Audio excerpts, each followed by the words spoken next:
Good evening. This is Edward with sonsofgod.com. It's Thursday evening, June 21st, 2010.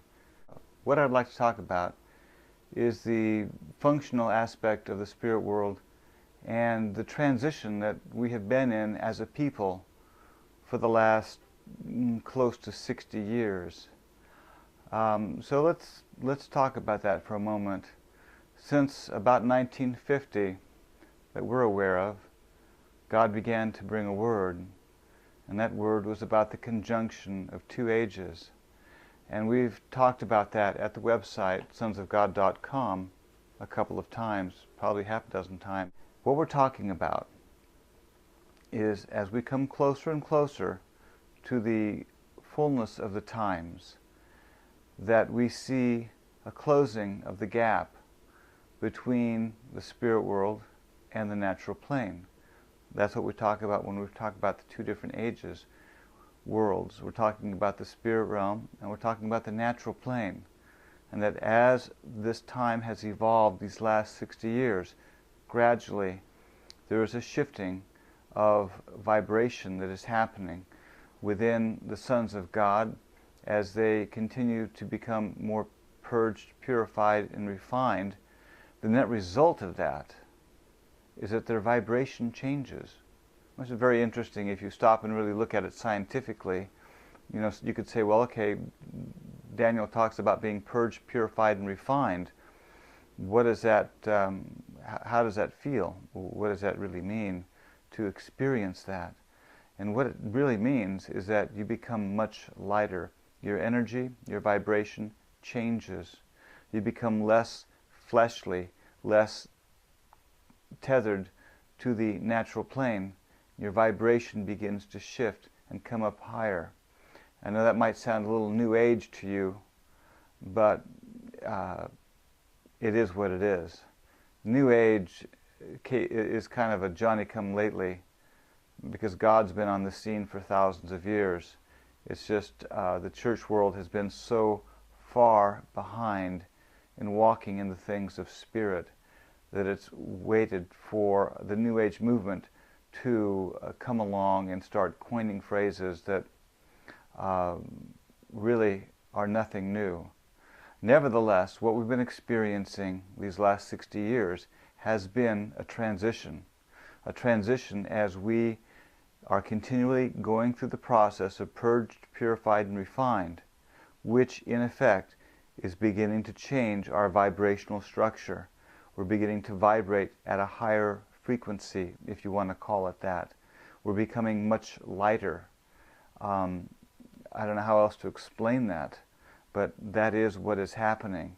And as that happens, your eyes become alive, your ears become alive, and as I've spoken before, your body begins to come alive, and you begin to sense things. You begin to feel the signs. You begin to feel the spirit world is really what it is. You begin to feel the spirit world. It's very, very interesting. But this is what's been happening. At the same time, the cloud of witnesses are being empowered to come closer and closer to us. So we see a conjunction of the two ages, the spirit world and the natural plane, where we've come to at this point in time, which is so much at the end of this long trek that we've been on. And we are so much closer to entering into the fullness than we really have yet seen or understood. But the fact remains that the gap in the spirit world has become so much less, so much less. On the negative side, the assault of the enemy has been heightened a great deal more as they have been continued to be cast down. As you know, in the book of Revelations, it talks about how there's no more room found for them in the heavens and they're cast down. Well, this may have been going on for thousands of years. I don't know. But I do know this, in the last 20 to 30 years I have seen it, that this has been accelerating as we've seen a greater influx of the satanic world, demons, and the like in the natural plane. So what we're dealing with here is a conjunction of two ages. We are being empowered, the cloud of witnesses are being empowered. We're coming into a state of oneness, a state of a synergy where we begin to almost grab hands through the veil, which really doesn't exist because Christ rent the veil, but the veil still has been there because of our mind, but that veil is being removed, and we're grabbing hands with our brethren in the Spirit. And this is not by faith. This is a reality. I wouldn't talk to you of something that we've not walked in or experienced, even if it's only been in part. But the cloud of witnesses are coming so much closer. So is the angelic realm and all of that. That's why you see such a rise of awareness in the earth. You know, Joel, if you've read the book of Joel, talks about how God pours forth His Spirit on all mankind. Now that doesn't say that, you know, God pours forth His Spirit only on the believers and the Christians, but He doesn't pour it on the rest of the people. No, Scripture says He pours forth His Spirit on all mankind. And that's been happening, the just and unjust alike. People are coming into an awareness that something's happening, something's changing. There's a spirit realm that they've never been aware of. And this is happening. So you begin to see this tremendous rise of the metaphysical and New Age movements. Why is that?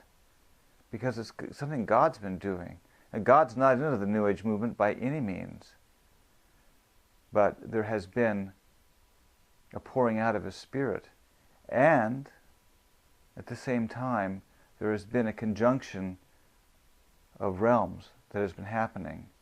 And I know that to a large extent the principalities, the powers, the thrones, the dominions, the major rulers of this darkness have had a much greater access into the natural plane and a much greater input in everything. The New Age movement really is, to me, it's born out of direct input of the satanic rulers of this age, mixed with the fact that God's been pouring forth His Spirit and opening up a new era, opening up a new age.